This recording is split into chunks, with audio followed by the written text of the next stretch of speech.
Welcome to another episode of Living Life Podcast, where we have conversations about faith, family, and life. And today we're talking about the subject of forgiveness. Do you have someone in your life that you struggle to forgive? Why should we choose forgiveness? I'm Ryan Brooks, and I'm here with my dad, Boyd Brooks, and we're going to be talking about the subject of forgiveness. So I am super excited to be able to talk about the first principle in a list of 20 that we are going to be talking about in these podcasts. And today we're talking about the principle of forgiveness. And I really want to start with the life of Joseph.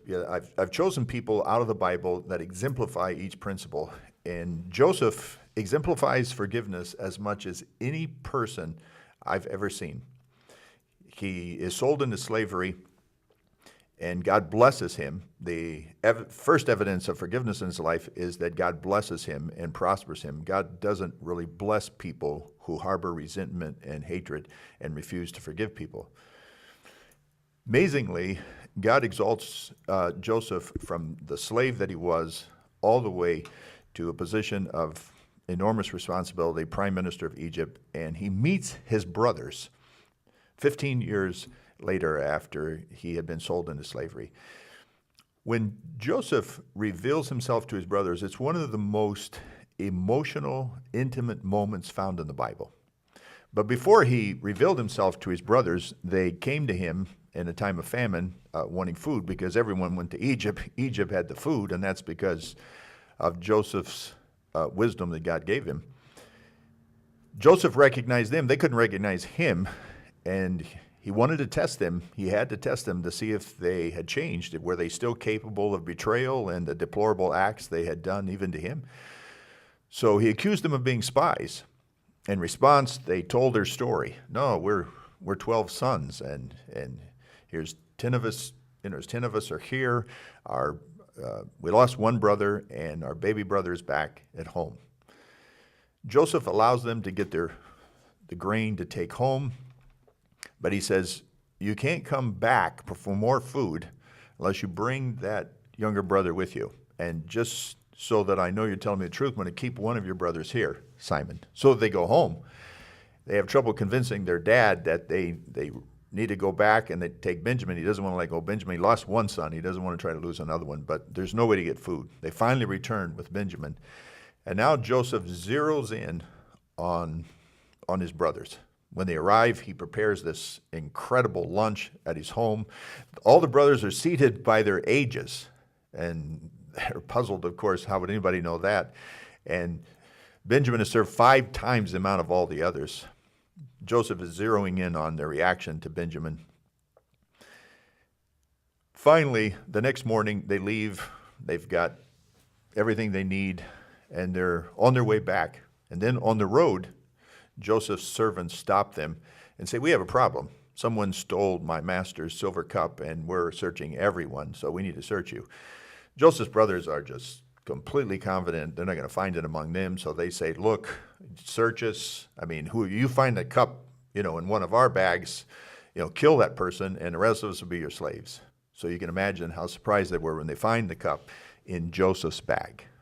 They are distraught. They're brought back.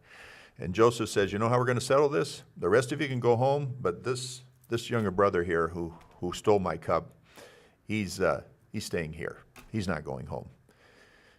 Judah steps up, and he insists that let all of them go, let the baby brother Benjamin go. He will give his life. They pass the test. The brothers pass the test. And then this intimate moment where Joseph reveals himself to his brothers. He sends everyone out. Joseph weeps. He hugs their necks. And he says, I am Joseph, the one that you sold into slavery, and God brought me here to prepare the way. That's what forgiveness does. It brings intimacy. It brings connection. This is a wonderful gift that God has given us. And Joseph sums up his life in terms of forgiveness. When he named his first son, he named him Manasseh. And the definition of Manasseh is, God made me forget all the trouble of my father's house. Joseph didn't have amnesia. He didn't forget all the events. He forgot the resentment, the hurt, the desire to get even. That's what forgiveness did. And when he named his second son, he named him Ephraim, which means God made me fruitful in the land of my affliction. And that's what forgiveness does. So it's a wonderful story. Joseph gives us so much evidence of forgiveness. When that intimate moment of Joseph revealing himself to his brothers, none of the servants, no one in Egypt knew that Joseph had 12 brothers. If he had been an unforgiving person, he would have told that story 1,000 times of how he'd been betrayed. But because he was forgiven, he had no story to tell about hatred. And I think that this principle is the place to start. We need forgiveness. And if you need forgiveness today, I want to encourage you to allow God to help you forgive the very person who has hurt you. Whether they are asking for forgiveness or not, we need forgiveness because this is a principle to live your life by.